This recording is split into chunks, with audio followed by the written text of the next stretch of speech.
Men's World Cup, and then the last one from the Women's World Cup in France, where Lindsey became world champion. And it is wonderful to see her because our home here is right across from her home on the other side of the street. Yeah. So I used to come home and I see this young lady in the driveway, and she'd be kicking the ball against the wall by the garage. So there's the garage, and then there's a wall there, and she'd be out there all day kicking that ball against the wall. One touch, one touch, one touch, one touch. And I always told my wife, I said, she will be awesome because she does it on her own. Everything comes from within. Everything comes from, inner desire to succeed. And I can't be more proud to see where she's at.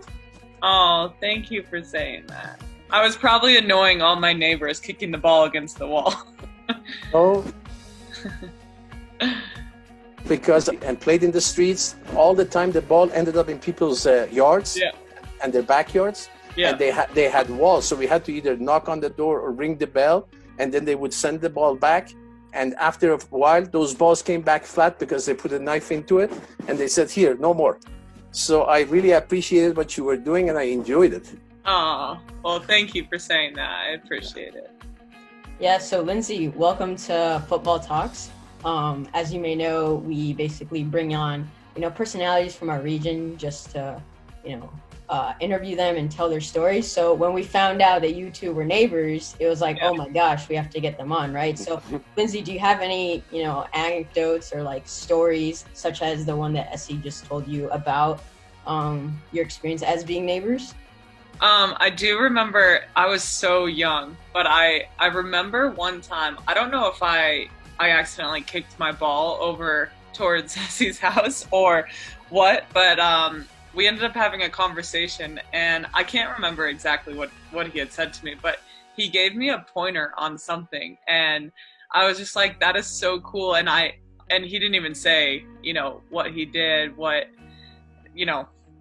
at all the accolades he has behind him, which is kind of the coolest thing, is like, he's kind of a superstar in the soccer world as well. And I love when, you can just kind of have a conversation with someone and they don't need to go on and tell you everything they've done. And so I remember us having, again, I was so young. I remember us having a few little moments shared, in our front yards. And I honestly didn't know all this information until later on that people had told me, and some of our neighbors had told me, and I had actually heard it from someone else. And I was like, are you kidding me? He didn't tell me that he was in this World Cup? Or I'm like, why didn't he say anything? I would have been like starstruck. But again, I think that's, the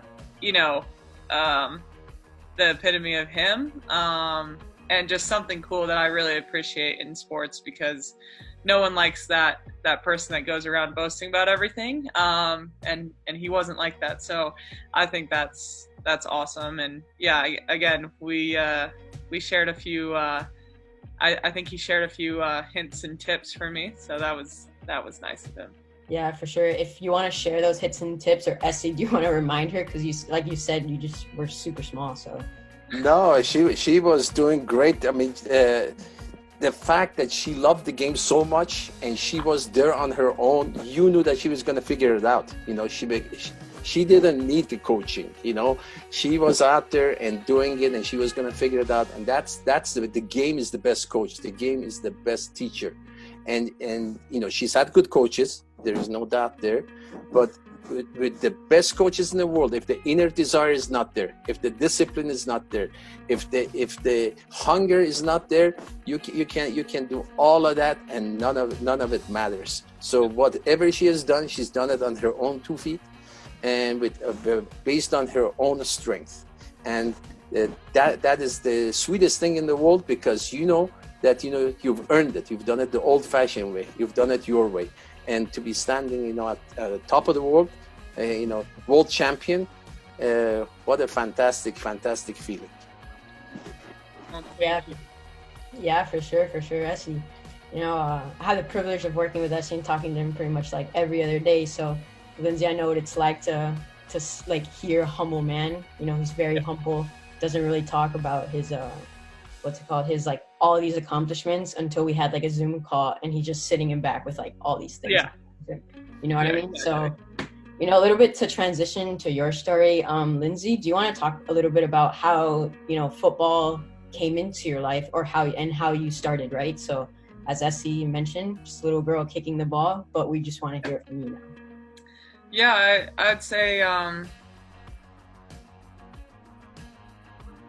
know, I started at probably like 4 or 5. My mom, I kind of forced to be my coach because I was afraid.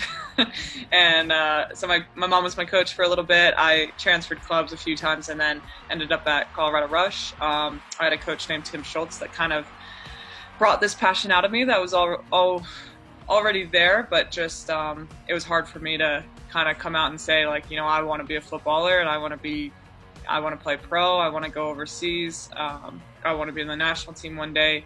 You know, sometimes it's scary to say those dreams because you don't know, you know, how if you can get there, what it's going to take. And I was actually just having a conversation with someone today about that, and I remember Tim saying to me, you know, no matter what it is, whatever passion or love that you find, you should put everything into. Whether that's being a soccer player, whether that's being a lawyer, an engineer, whatever. If that's what you want to do in life, then you better work your you know what off to make that happen. And I think that spoke a lot to me. And I think for me, it was like I didn't care about anything else but my family and football. And I loved it like so much. And I love the ball. I love watching it. I think watching the game is probably one of the most important things that you can do. That's one piece of advice I'd say.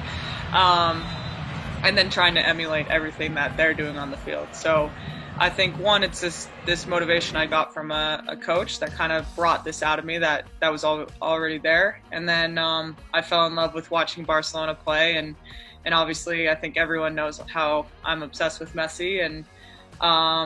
And that was at a young age. I think I watched Messi in his debut at 16 or 17, and I couldn't keep my eyes off of him, and I was constantly watching YouTube videos, and that was kind of like the essence of everything. Is like, no matter what, you can always get better, and if you finally get to the point that you can say you're Lionel Messi, then maybe you can stop working hard. But there's always a point you can get better, and I think, you know, thinking about what Esse just said about me outside, I think that was just something I absolutely loved doing. I wanted to work on my touch. I wanted to do anything that I could possibly do to get better, and I knew that was one of the best ways. And I would always say that anything that you can do individually is going to just push you more and more towards those goals.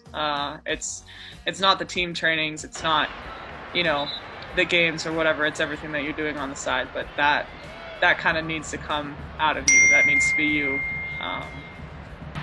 bringing that passion out. And not everyone's going to have it in soccer, not everyone's going to have it in certain things, so you kind of have to find what you love. Yeah, for sure. Thank you for sharing that. And obviously, you know, hard work pays off. And, you know, even from at 17, you were able to participate in one of our competitions. So the 2010 U17 CONCACAF Women's Championship, and you actually won the Golden Boot, right? So do you want to talk a little bit about, you know, that experience and just, you know, being in a national team environment?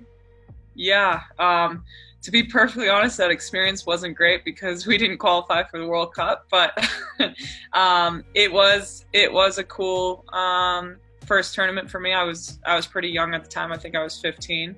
And like you said, I did get the Golden Boot, which was, you know, a cool accomplishment at that age. But, you know, with that being said, not winning the World Cup or not qualifying for the World Cup, it kind of, you know, that's another drive inside of you that you don't ever want to let that happen again, and that you want to keep pushing and keep, you know, making those teams, making those rosters, and, you know, getting to represent your country on a different level is something that not a lot of people and athletes can say. And I think, you know, still to this day, when you put on this crest, it's a very special feeling. And even at a young age like that, to get the opportunity to play in, you know, a qualifying tournament for a World Cup at at such a young age is truly remarkable. So I think all those small tournaments per se kind of led me to where I am today, and getting those kind of experiences and the losses and the wins and whatnot obviously have pushed you to be where you're at. So really cool, and I really appreciate the fact that we have those, and we have these U17, U20 World Cups. It's amazing. Yeah, for sure. So moving forward to 2012, you were able to participate in the U20, right, CONCACAF championship, and you all won it. However, from what I've read, you weren't able to participate in the World Cup. So do you want to talk about in general adversity? Because based on your story and what we see out there, you have suffered adversity from before. So do you want to talk about that, and then leading into making that roster in 2019 for France and then winning it all, right? So yeah, I actually think 2012 was one of the most difficult years of my life. I was in between the decision of going and playing pro or not, and at the same time I was with my U20s and preparing for a World Cup, and I actually took a minor injury at the time to my knee with my club team, and it kind of came at the worst time. It was a month before the World Cup that I was planning on going to, and it was also during the time that I wanted to sign for PSG, and PSG had basically said, we want you to get the surgery, and I was also told that I could go without the surgery to try and play in the World Cup.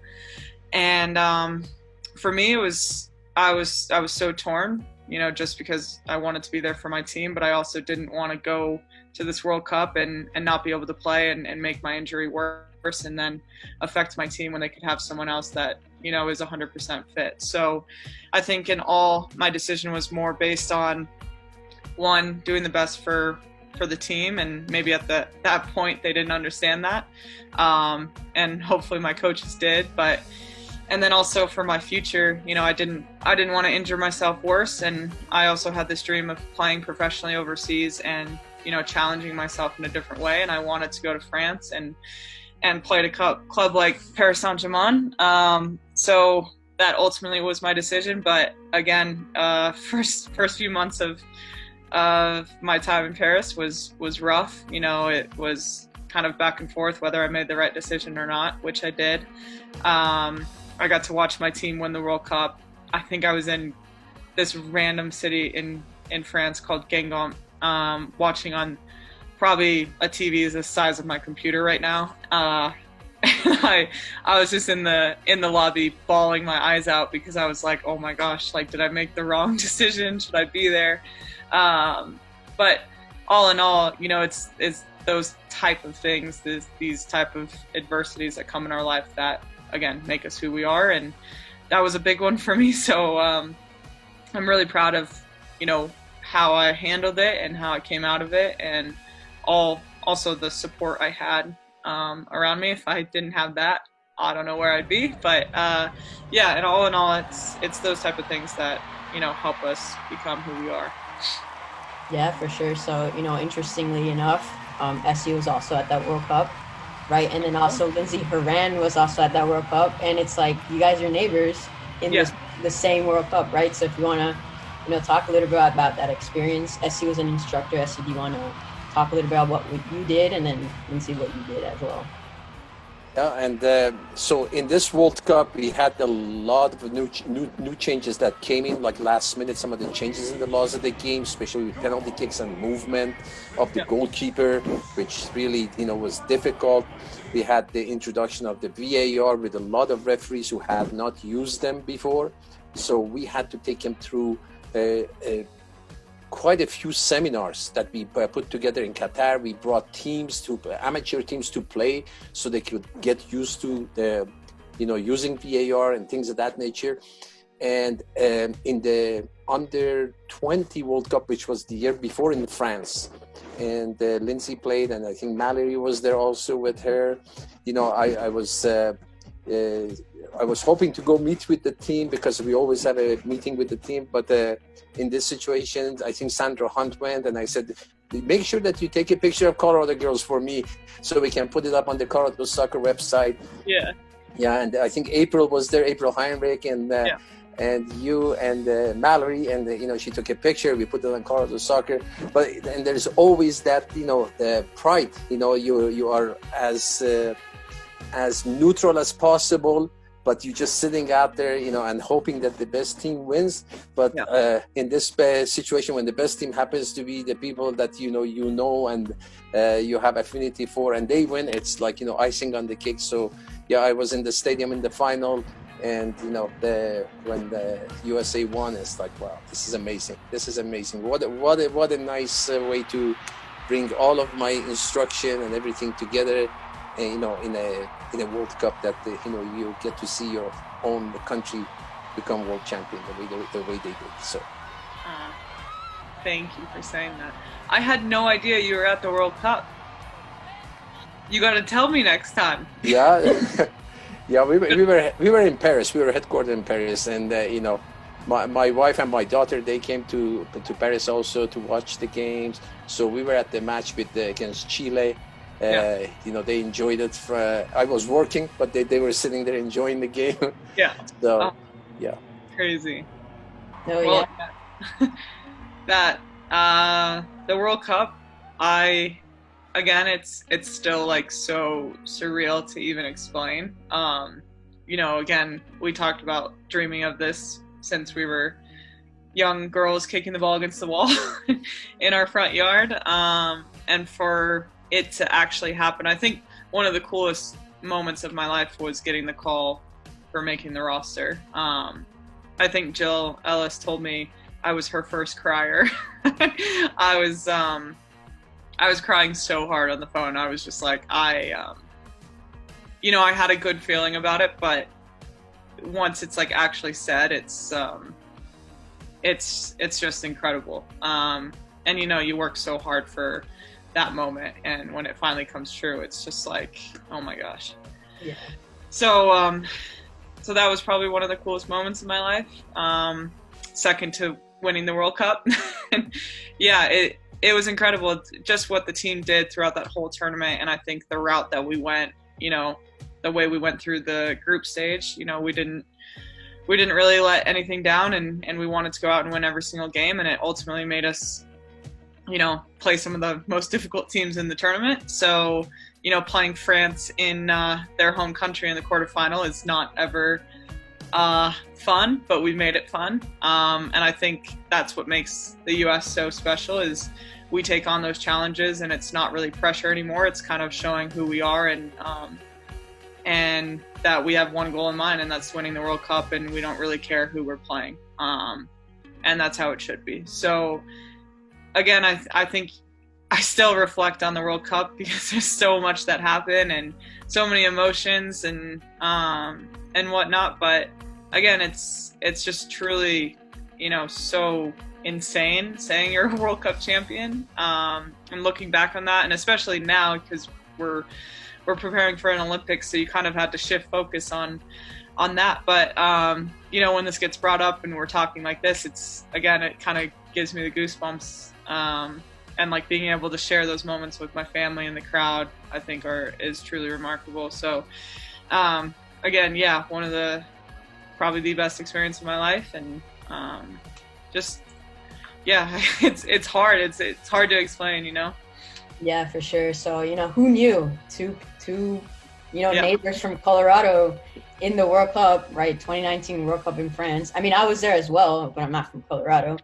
So, I mean, just in general, Esse, to wrap things up, and Lindsey, if you could describe, that 2019 experience in one word, what would it be? I know that Carrie Seitz, the head of refereeing for women in FIFA, would always say, reach higher, and then, the slogan would be dare to shine, but not sure if you all have, any additional words to add. Esse, For me, one word, it was awesome. Awesome, just to be part of the whole thing. And also the US women team, when you look at them, they're not just soccer players, they are something bigger, and they especially in these difficult times, they provide leadership. They are role models for the young girls who are growing up, and for me, that is what is so awesome. So fantastic, really, really good. Thank you. And then You want me to say one word? I can't say one word. you can say one word or a word and an anecdote, like Esse. I mean, for me, it's hard. I would just say, honestly, I would say grit. That tournament, and I don't think people understand. I think people look at it, like you make a World Cup roster, and that's the most exciting thing. Like everything is perfect when you go there. Everything's amazing and whatnot. And people just don't understand the preparation for a World Cup. That's months and months and months of preparation. The meetings that you have, the trainings that you had, the double days, the lifts, the emotional drainage. And, we stayed in, I think, 9 different hotels during the whole experience. And, you're in a different country and everything that you're going through there, it's not easy. And to keep everyone emotionally sane, and you have roommates the whole time, and you get sick of each other, you get sick of your coaches sometimes, that you want to kill each other, and you keep working hard, and sometimes you're not starting, you're starting, you have people that are upset they're not playing, and you have to all kind of shift focus to the team, and it's not about one individual the whole time. And I can even say I didn't play in the World Cup final, but I'm still so grateful for everything that happened. I played in 6 of the games. I started 4 of the games, and I know I was very much a part of us winning as well. And, everyone put everything they possibly could towards the team. And again, that's very difficult to do. So I think that's kind of how I would try to shape everything that happened, and the way we went out as well. I told you the route we took, the games that we played, incredible. Some of the best teams in the world, and we fought for every single second to win those games. So I really credit our team and what we did and how we pulled through together. Yeah, for sure. Well, thank you so much for your time.